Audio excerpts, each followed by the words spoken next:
রাখুন।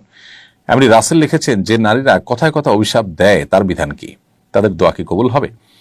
নারী হোক আর পুরুষ হোক, কথায় কথা অভিশাপ দেওয়াটা এটা ভালো জিনিস নয়। নবী করিম সাল্লাল্লাহু আলাইহি সাল্লাম তার সম্পর্কে হাদিসে বর্ণিত হয়েছে যে নবী করিম সাল্লাল্লাহু আলাইহি সাল্লাম তিনি লাআন, তাআন, ফাহিশ এবং বাযী ছিলেন না। অর্থাৎ কথায় কথা অভিশাপকারী, মানুষকে দোষারোপকারী, তারপর অশ্লীল উক্তিকারী, অশ্লীল কাজ করা মানুষ, অথবা নিচু কথা বলা, নিচু চিন্তার এরকম কোন চরিত্রের থেকে আল্লাহ নবী সাল্লাল্লাহু আলাইহি ওয়াসাল্লাম পবিত্র ছিলেন। তার মানে তিনি কখনো এগুলো করতেন না।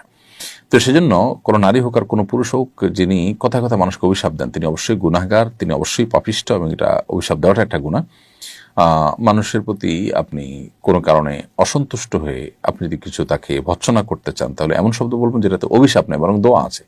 যেমন একজন মানুষ খারাপ কাজ করছে, আল্লাহ তোমাকে হেদায়েত দান করুক, তুমি খারাপ কাজ থেকে ফিরে আসো, এটা উৎসাহ প্রকাশ করে মানুষ বলতে পারে।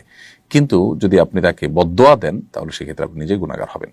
অতএব এটা নারী পুরুষ সবার জন্য সমান, কিন্তু এর মানে এই না যে অভিশাপ দিলে তার দোয়া কবুল হবে না, এমন কোনো কথা কোন হাদিসে কোথাও নেই। তবে পাপিষ্ট হওয়ার কারণে আল্লাহর রহমত থেকে তিনি বঞ্চিত হবেন, সেটা তো বলাই ভালো। আমাদের